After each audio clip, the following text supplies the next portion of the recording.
Hi there, Colin Hall, Business Plans UK. And today it's another in our occasional series on how to exit your business. In the last video we touched on how to market your business, whether it's a broker or online platform or whatever.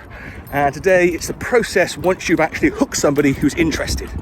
Now the exact process will always vary between any two deals based on the individuals involved, their preferences, their likes and dislikes, the nature and size of the company.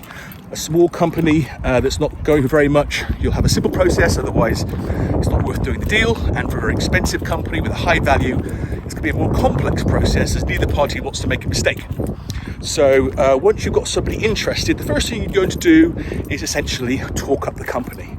You want to increase that level of interest so that they're willing to put the effort in on their side to go through the process themselves, because there's a lot of effort on their part in order to make this worth their while.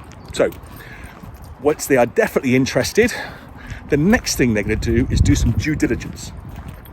They're going to poke around, lift the hood of your business and see what's what.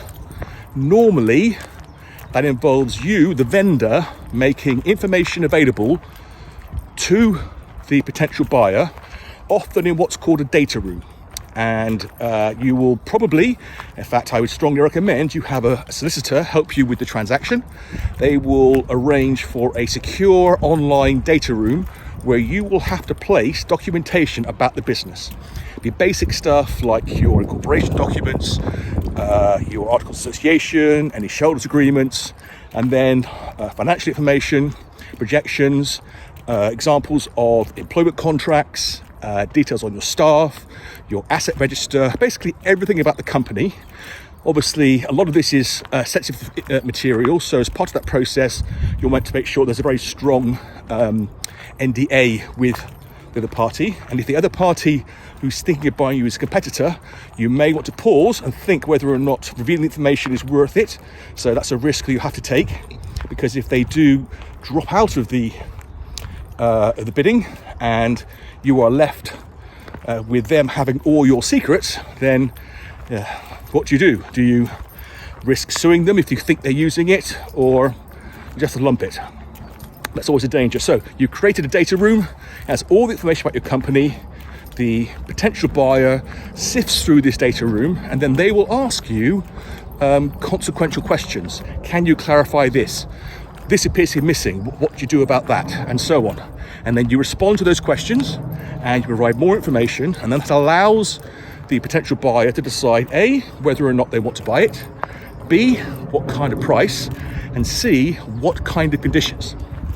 Assuming that in their own mind they can come up with a deal that's settled to them, you then enter the next phase, which is negotiation, which you could do yourself or through your broker, your advisor, or through your solicitor, or combination thereof. And this is an iterative process, and it's part just straightforward horse trading, and also it's part, if you start doing it early enough, also part legal work in terms of the purchase agreement that you'll be going into. And as well as the headline price, you'll be negotiating things like how long that you stay in the business afterwards for help the handover.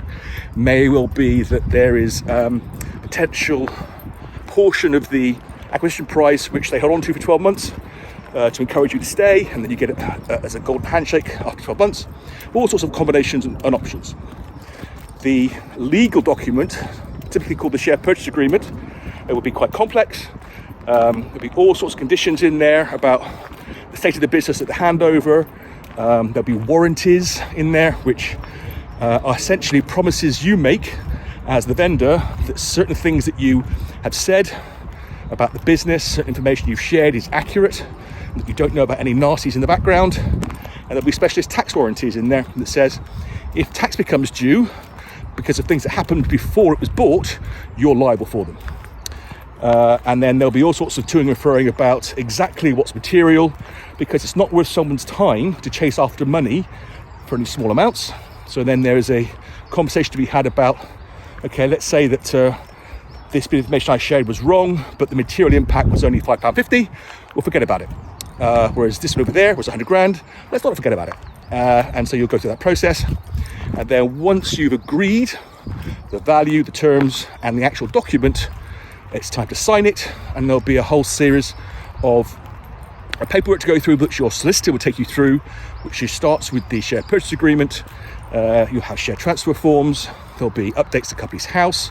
Then there will be, depending on the nature of your business, notifications to various regulators, to your bank, and so on. And then, hey presto, you've sold your business and you're rich, we hope. So long for now. See you soon.